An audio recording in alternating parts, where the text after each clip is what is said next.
Good morning. It is 8:38 a.m. on Wednesday, May the 6th, 2020. I'm Christiana Ellis, and my morning schedule's just fallen all apart.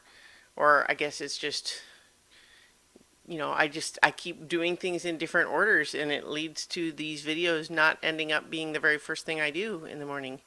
And I don't know, probably not having a more fixed schedule could have longer term effects just on my mental well being.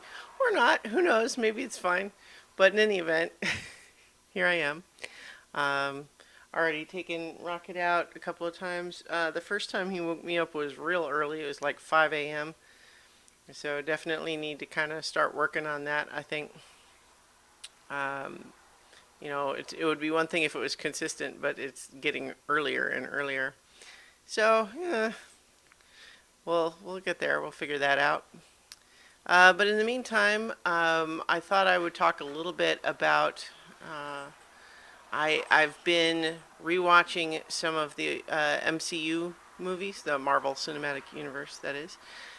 So starting from the beginning. So I watched Iron Man, The Incredible Hulk, and Iron Man 2, and it's definitely interesting to see in retrospect how many pieces it does feel like were in place like from the beginning. But part of that, of course, is um, less a matter of like, oh, they had it planned all along, as much as this is a little writing trick for those of you who don't do a lot of writing yourself. Um, Frequently, when as a consumer you are reading or experiencing a story in some way and it's a long epic thing, and then at the end there's some reference or callback to something that happened at the very beginning, and you go, oh my god, it means it was planned all along from the beginning. And the answer usually could be it might not have been, but they decided to write it at the end as though it was, because they had the benefit in writing the end of having read the beginning. So, you know, it's kind of like in Harry Potter book 7 where like, oh my gosh, there's a reference to the Mirror of Verised or whatever from book 1.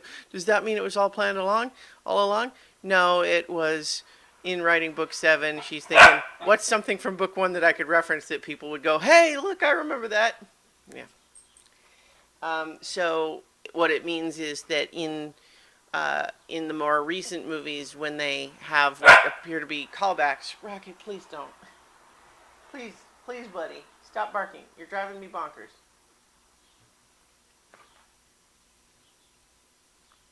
Um, I think you guys probably care more about looking at Rocket than you do about my thoughts on MCU movies.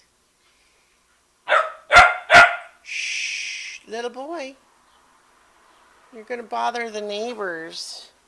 But he's definitely teething. He's struggling. We're trying a couple of things like frozen washcloth, which he does seem to enjoy for a while until it gets, less frozen. But he is, of course, also making a mess of that washcloth. We tried some frozen baby carrots, and he seems to like those too, but it also goes through them really fast. I think in hindsight, a great big full size carrot that would take longer for him to kind of gnaw through is probably better. But, I didn't have those. So, we're doing what we can. Uh, so, yeah, just, we're trying to get by. I'm a little pissed because weeks ago now, ordered some cloth masks so I wouldn't have to just keep using bandanas, and I haven't bought any anywhere else since because I had placed two different orders from two different places, both which said they would be coming sooner, um, and didn't want to go buy more because I had already placed two different orders, and yet both of those orders have been just delayed and delayed, so I'm still waiting on them, so that's annoying. Um, I'm looking ahead to next week. I'm probably going to have to be going back into the office again for a little bit, which it is what it is. It's fine. We're hoping that some of the stuff I'm going to have to do there will go better than the last time. You know, and but otherwise, I'm just kind of keep on trucking. And just doing, waiting for that high turnip price. All right, I'm going to talk to you guys tomorrow for 5 more minutes.